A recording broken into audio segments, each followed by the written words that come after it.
Iniciamos esta semana un nuevo capítulo del mundo que se avecina.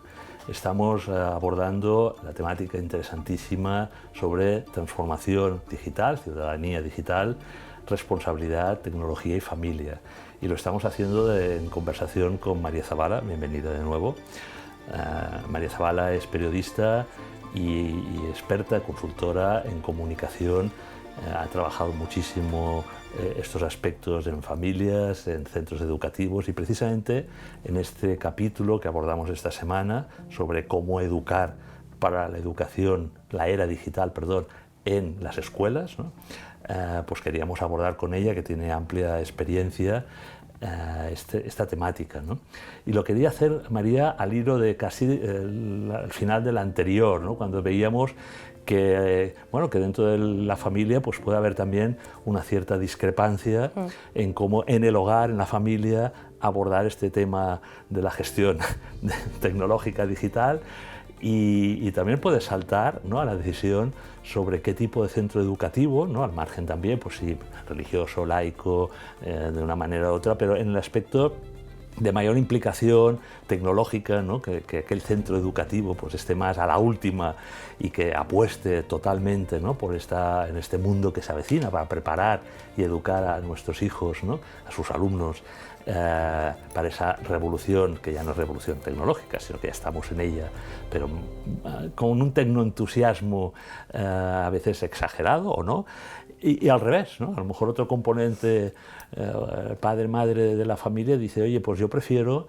un colegio donde no estén tan a la última en el tema tecnológico, que aborden más los temas pues, humanistas, ¿no?, de una forma de aprender más tradicional, ¿no?, más con los libros, ¿no?, con el diccionario, ¿no?, que no tengas que ir a Google a buscar la palabra, sino que tengas que manejar los distintos diccionarios, los libros, la libreta, el papel, el lápiz, ¿no?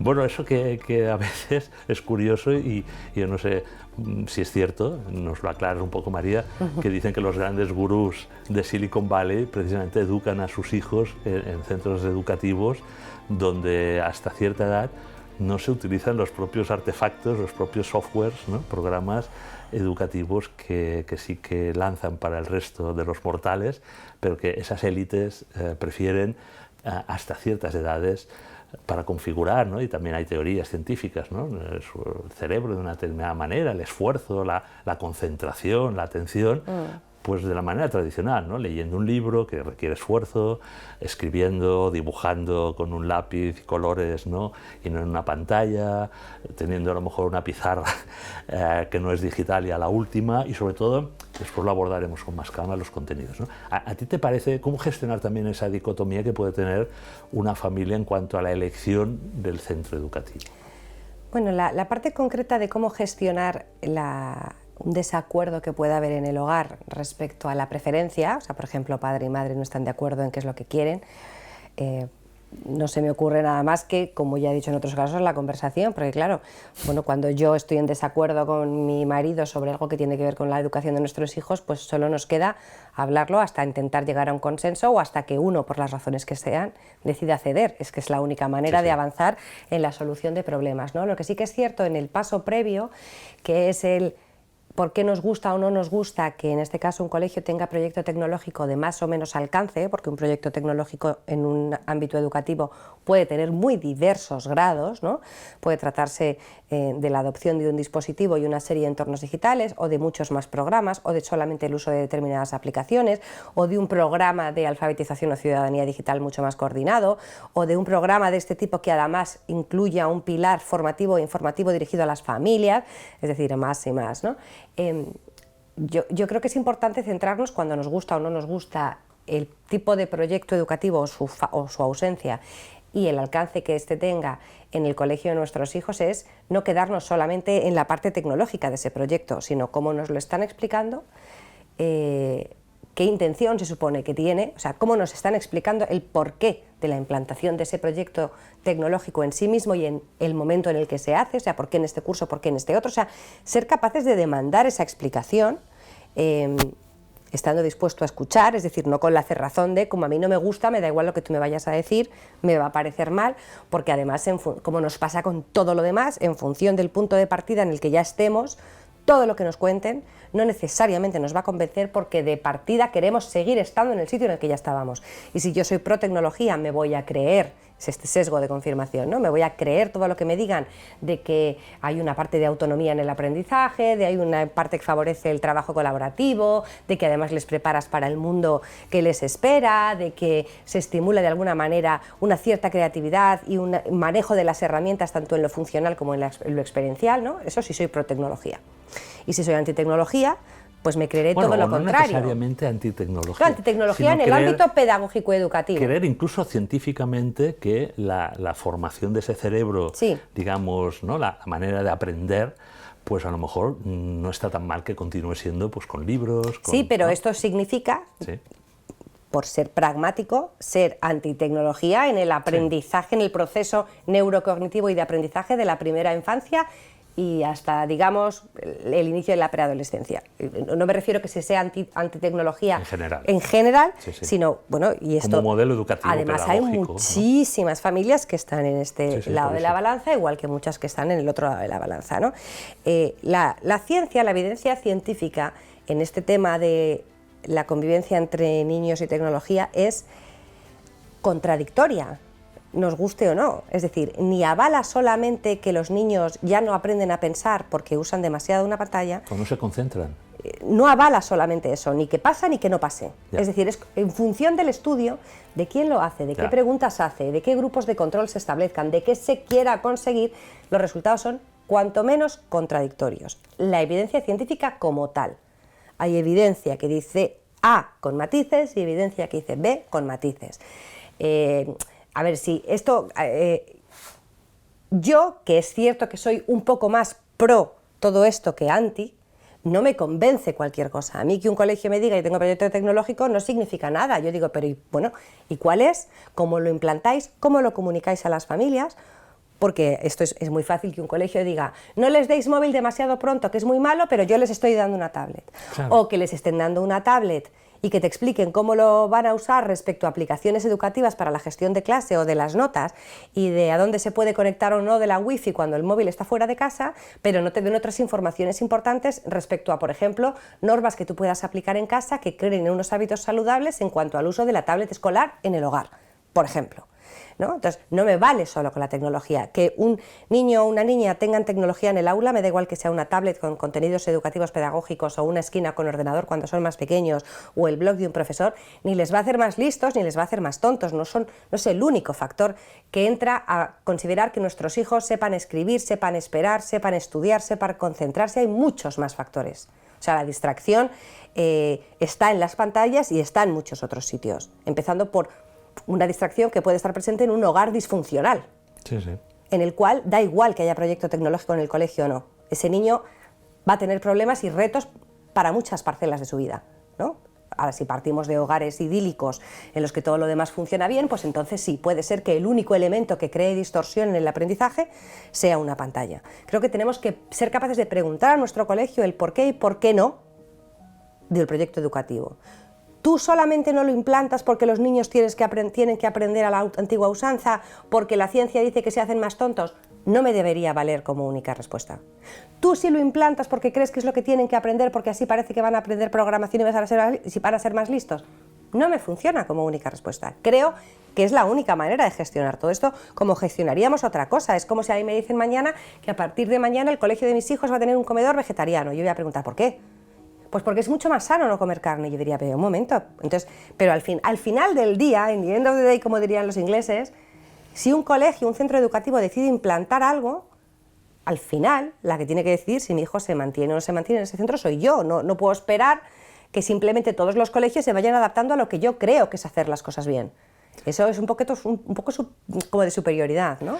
Y entonces, ¿crees que los profesores, profesoras de los centros educativos se les está formando también para ser claro, o sea, yo creo maestros en esa época digital? Este tema de la educación digital, o sea, de la vida digital de nuestros hijos en el ámbito escolar, tiene como 3 vértices, ¿no? O sea, el hecho de que vayan a un colegio de una tipología u otra, porque esto marca la percepción. Déjame que te explique esto antes de entrar en lo que me has dicho. Sí. Es decir, lo primero que interiorizan niños y adolescentes sobre el mundo digital no tiene que ver con lo que vean en una pantalla, sino con lo que perciban, que piensan sobre la tecnología sus adultos de referencia. Si a mí me prohíben toda tecnología, yo ya sé, mi primera interiorización es que la tecnología es mala. No sé si me sigue. Sí. Entonces, a partir de ahí está ese primer eslabón. Tú vas a un colegio sin tecnología y luego tienes interacción con otros niños del planeta que sí tienen tablets en el cole, y lo que entiendes, tu primera interiorización es: en mi colegio se hace esto porque la opinión es esta y mis padres lo avalan o no lo avalan, depende de la incoherencia con la que avalemos en casa los mensajes del colegio, ¿no? Luego está la parte competencial o académica, tanto el uso de la tecnología para acompañar el aprendizaje y la enseñanza, como la enseñanza en el colegio de las competencias digitales necesarias para ser un ciudadano que en el futuro se tenga que desenvolver con tecnología, ¿no? Y luego está la parte de la convivencia personal entre alumnos y comunidad educativa en entornos digitales. Esos serían los 3 vértices de la vida digital en el entorno escolar. En la segunda, la que tiene que ver con la competencia, lógicamente, antes de formar al alumno, tienes que formar al profesor. Indudablemente, en los últimos años, tanto desde el ámbito autonómico como nacional como europeo, a través de los marcos de competencias digitales, se forma a los docentes, se forma en esa doble vertiente de cómo aprovecho la tecnología para ser mejor profe, entre comillas, mejor profe, ¿no? Porque ¿qué es un buen profesor? Ni siquiera el mismo profesor es el mejor para todos los alumnos. Y luego, por otra parte, ¿qué debo aprender yo sobre competencias digitales para ser capaz de trasladárselas a mis alumnos, ¿no? Sí, se lleva años formando a los docentes en este sentido. ¿Es suficiente la formación? Depende de la inquietud de cada docente, depende de sus ganas de formarse en otros aspectos, depende de su maestría para luego aplicar las cosas en clase. Pues profesores, adultos en general, profesionales en general, perfectos e imperfectos es un matiz muy debatible, ¿no? Sí. Pero yo creo que sí, que en general se les da formación, lo que pasa que es una formación que nunca acaba. Y como nunca acaba, pues nunca parece suficiente, ¿no? Y porque además se establece una dicotomía o se establece un conflicto de alguna manera, especialmente cuando se habla de educación digital y de qué deben saber los niños y adolescentes sobre el mundo digital, sobre la tecnología, en términos de seguridad o en términos de convivencia. Se establece un debate sobre quién debe enseñar esto, ¿no? ¿Qué se transmite en el hogar? ¿Qué se transmite en la escuela?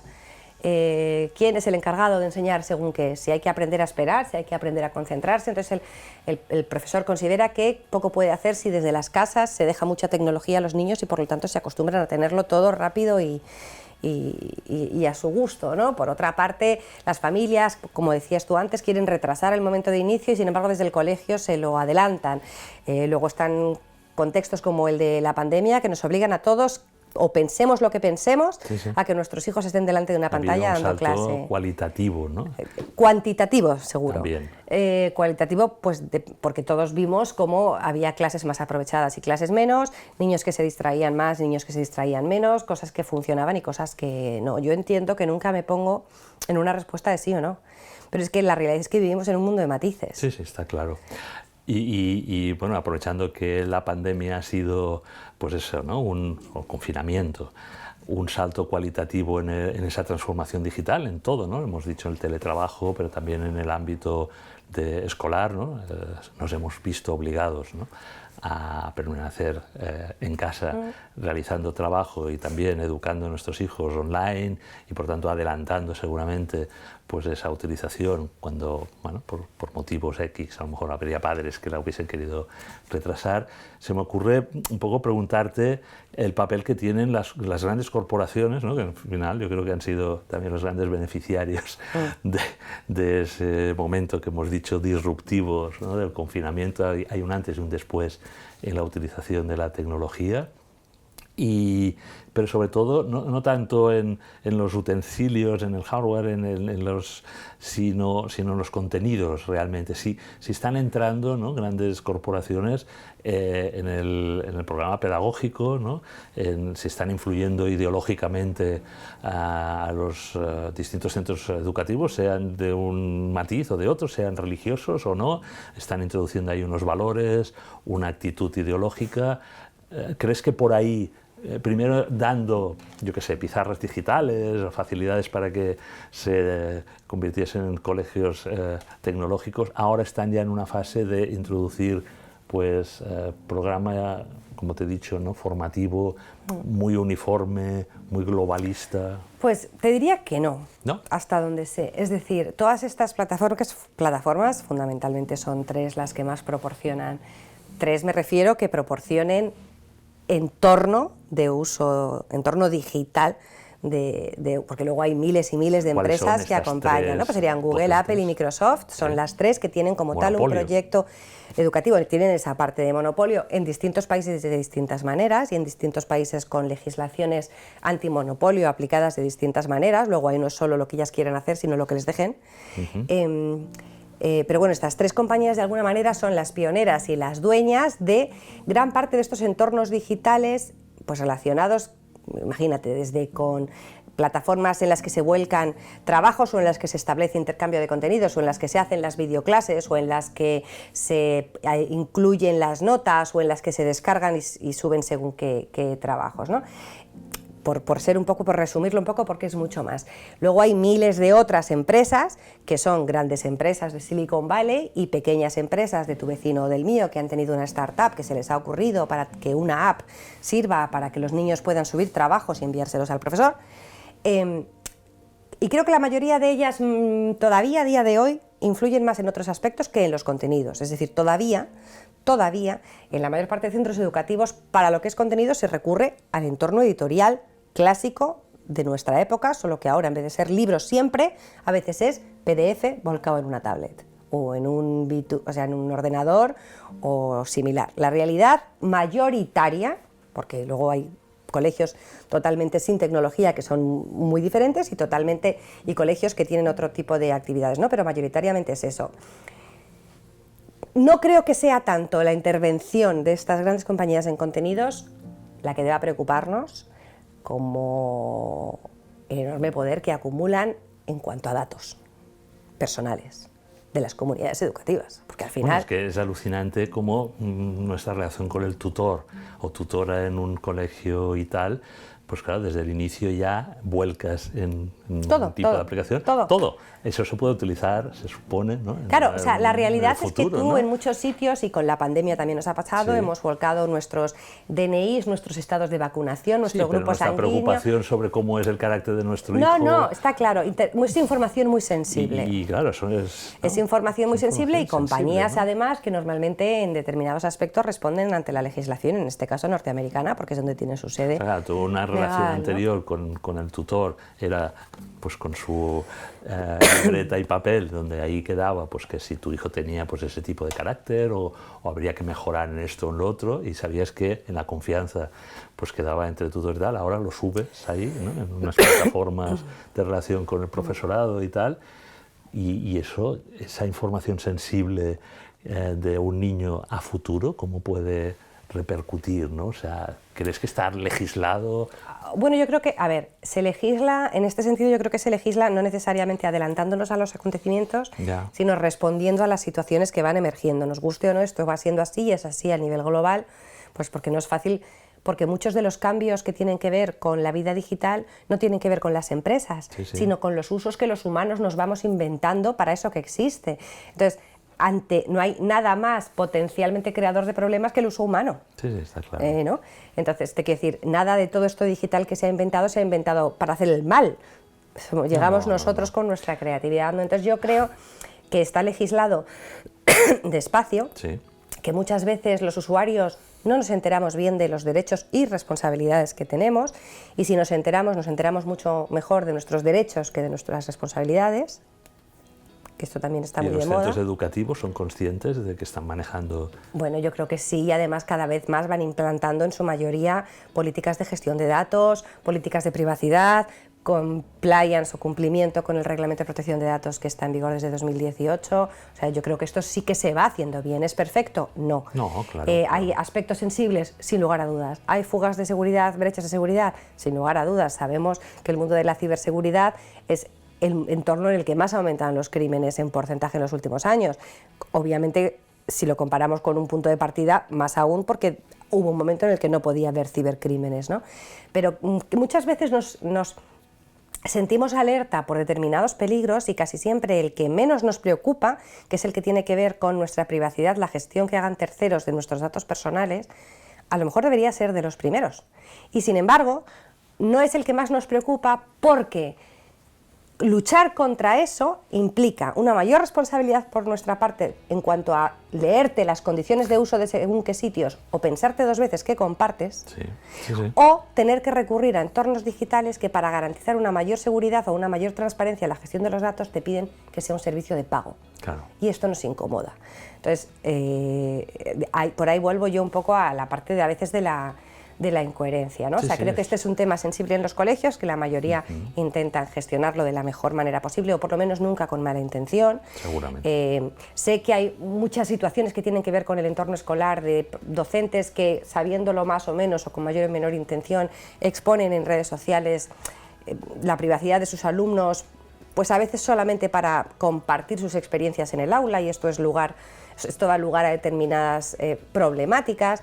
Sé que hay maestros estupendos que recurren a la tecnología y hacen virguerías y consiguen que los alumnos hagan virguerías, ¿no? La tecnología aquí no es el vértice que marca la diferencia, lo sigue siendo el profesor y sigue siendo el alumno, la persona, y sigue siendo el padre, María, ¿no? la persona, Lo que pasa en que este no caso como no es profesional, ¿no? Sí. Tenemos ya creo 5 minutos para terminar nuestro capítulo y hay un tema que sí que preocupa, ¿no? También en este ámbito educativo, es el ciberacoso, ¿verdad? ¿Cómo se está trabajando en este aspecto? ¿Cuáles son tus recomendaciones que tenemos que tener en cuenta? Bueno, yo creo que llevamos muchos años escuchando muy distintas iniciativas públicas y privadas en lucha contra el ciberacoso y de concienciación en este sentido. Creo que la mayor parcela que nos queda por entender es que es muy difícil medir qué es una broma de chavales y qué es una situación continua de acoso. Creo que muchas veces las familias queremos que todo lo gestionen los colegios y los colegios no quieren gestionarlo y consideran que el problema es previo o que el principal acoso, como es a través de un móvil, no se da en el centro escolar y por lo tanto no es su competencia. Es decir, nos quedamos anclados en según qué conflictos, en plan, ¿quién es el encargado de gestionar esto? Sí. Creo que en general el ejemplo adulto no es de tratar bien a la gente. Creo que hay mucho bullying adulto en redes sociales, tanto anónimo como con nombre, y creo que en general los padres a veces somos muy ingenuos, yo la primera, y pensamos que nuestros hijos nunca harían eso porque nos vamos directamente a situaciones como muy graves y muy llamativas, pero todo acoso empieza con una palabra dicha a destiempo, con un tono despectivo. Un mote. Entonces, no. Está claro que todos queremos evitar que a nuestros hijos les hagan acoso o ciberacoso. Y luego lo que parece es que los niños que ejercen el ciberacoso lo hacen por pura maldad y además no tienen padres, ¿no? Entonces creo que esta no es la realidad, es una problemática terrible en la que no solo influye en el caso del ciberacoso la tecnología, ¿no? Lo primero que influye es si tienes un hijo o una hija popular o no, o ya vulnerable en el patio y por lo tanto lo va a ser en un chat de WhatsApp. Yo creo que nos cuesta tener a veces conversaciones difíciles en casa y luego por supuesto también en el colegio.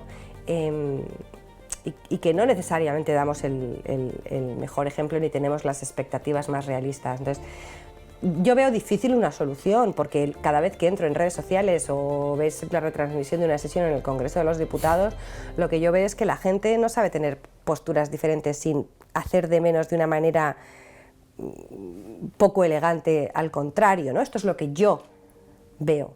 Y si se produce una noticia de actualidad y es una mala noticia para el entorno en el que tú no crees, casi que te alegras de que a tus contrarios les vaya mal, y esto pasa en las conversaciones en la calle, ¿no? Entonces, mientras no le demos importancia al hecho de dañar al sentimiento ajeno, tú ves a mucha gente que dice ahora, pues en mi época esto ya pasaba y no éramos tan blandos porque esta es una generación de cristal. Luego hay otros que dicen, no, sí que es una problemática porque ahora los chavales son más crueles que nunca. No, los niños ya siempre han sido crueles. Nos quedamos, yo creo que en discusiones muy estériles, comparando con otros momentos.